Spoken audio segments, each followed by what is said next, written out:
Welcome to another edition of the Live Well and Fully podcast. Through this podcast, we help women remember that they matter too. We spark new insights on changes they might desire for in their own lives so they can step forward confidently and turn their dreams into reality. Hello, everyone, and welcome to another edition of Live Well and Fully. I'm Barbara Decker, and I'm here on the East Coast of the United States in Pennsylvania. I'm here today with Laine Lawson Craft. Laine, where are you hanging out today? I am in the deep South, Alabama. What's the temperature like there? 79. Oh, I wish. We're colder, but we're not that cold yet. So thank you for being here today. This is great. Yes. To those of you listening, Laine is a best-selling and an award-winning author, a popular media host, and an in-demand speaker. She's the founder and publisher of Who a Woman magazine, and she regularly hosts online challenges and masterclasses, as well as Facebook Live events that reach thousands. Her Warfare Parenting podcast encourages parents of adult children. Laine and her husband, Steve, have 3 children, and it says here live in Florida, so you're not at home today, huh? No. Gotcha. So Laine and I have had some interesting chats, and we find that we're very aligned on mission, and we approach things from different sides, approach the same problem from different sides. And so the title of our interview today is How to Have Hope for Your Prodigal. And if you're ready, Laine, I'm going to put the timer on the screen and we'll start. Are you ready? Absolutely. Okay.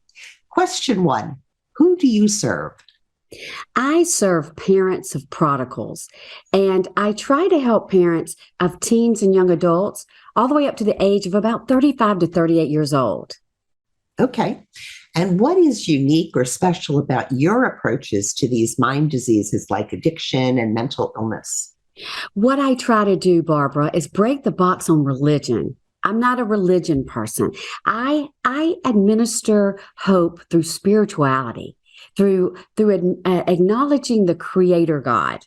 And so it comes from a spiritual point of view.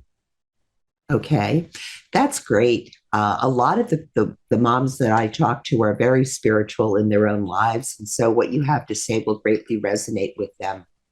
Yes. What one thing do you think makes your approach effective, Laine? I believe 100% that when we partner with God, the original Father of all of us, that we allow His supernatural powers and strength and wisdom and the power of deliverance to move through us. That's very interesting. And I'm going to go off script for a moment because I want to mention that I think the key word there is partner with God, at least in my view, which to me sounds different than leave it all in the hands of God and requires some action for us. Do you agree or disagree? Absolutely. It's an act of surrender. People don't really want to hear that, but it's really just yielding. It's just a yielding saying, I'm not really in control, but there is a maker that made me and my child that is. And so you just start partnering with that knowledge. And when you partner, in your view, is it important that you behave in certain ways as well? Or do you just pretty much go on with your life and leave it in the hands of the maker?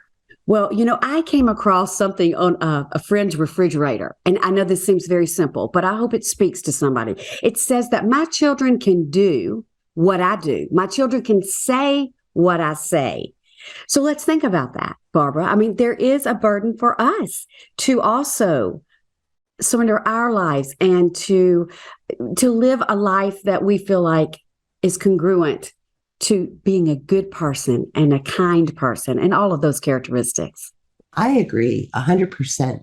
Thank you for letting me go off script for a moment. Yes. Now I'll go back to question 4. What is the most common mistake a family member makes when dealing with a loved one who has a substance use disorder, a mental illness, a mind disease, any kind of impairment like that? Well, I think the biggest mistake we make is we make them feel shameful We make them feel like failures. We make them feel like something's terribly wrong with them. I am a big believer, Barbara. This is where we really connect in our souls, is that this is a disease. We were talking about how some science has even backed a lot of this up. So that's what I would say, is that we must not make them feel shame and that they're terribly in the wrong. Yeah, I agree. And I find that the difficulty that parents have is when they're trying not to show shame, there's a difficulty separating that stance from what they do. So just because they're supporting their person and not making it shameful, they also don't want to add fuel to the disease, right? So the disease just grows stronger and stronger.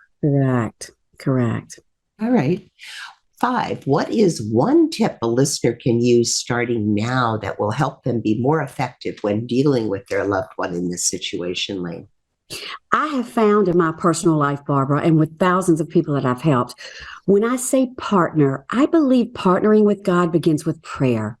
And what I mean by that, I don't mean some rote something. I mean just a simple communication shout out. Hey, God, I'm alone. I need your help. I'm at a desperate place. I don't know what to do next. So that's what I would say is prayer. That's a great answer. Thank you. Number 6, what is one valuable free resource of yours that you'd like people to have? Yes, I've had a very popular, it's 5 warfare prayers for your prodigal. It just covers some of the challenges that parents face and a way to just put words in prayer to cover them. Gotcha. And we'll put the link to that right below the podcast for those of you listening. So you just have to click on it and you'll be right there. And the final question, Laine, what should I have asked you that I didn't? And what's the answer to that question? Well, I've got my glasses on because this was very important to me, and I really appreciate your opportunity to share my heart. And basically, it would be, do you have proof, Laine, that spiritually addressing substance abuse, a mental mental illness or a disorder will bring about healing? And Barbara, you know this, but my 3 children were addicts of cocaine and mind-altering drugs. My daughter severely suffered with depression. And so all 3 of my children spiritually were touched by God. And I think the most important part of this answer is it wasn't when they were in the good path. Matter of fact, my eldest son was high on cocaine, going from a bar to a bar when he had this supernatural experience. He knew he wasn't high because there was something else going on. And so what I want to give hope to anyone listening today is there is a spiritual side that if you hadn't tapped in, why not try today and just shout out a prayer and just say, God, I need you. That's a perfect answer. I always like the answers to that question best because there's always something that the expert that I'm talking with really wishes I would have asked, and it just didn't, come up on the list. So look at that. We made it in our time limit, even with my digressions. And so that's a wrap. And I would like to thank you so much, Laine, for spending this time with us. And I think your answers are going to speak to a lot of the people who will listen to this podcast. They were clear and helpful, and I suspect you'll get a lot of people downloading the 5 prayers that you offer. Yes, thank you so much, Barbara, and I really appreciate all that you do from a mom's heart to another mom's heart. Thank you for all that you do for so many. Thank you. And oops, I got to make that stop dinging. I thought I turned that off. Okay, and to everyone listening, I hope you find a pocket of joy today because you are so worth it. Bye for now, and let's talk soon. If you enjoyed this episode, be sure to subscribe to be notified when new episodes are released. Then visit www.livewellandfully.com/workshop to experience the Love Another Way framework firsthand.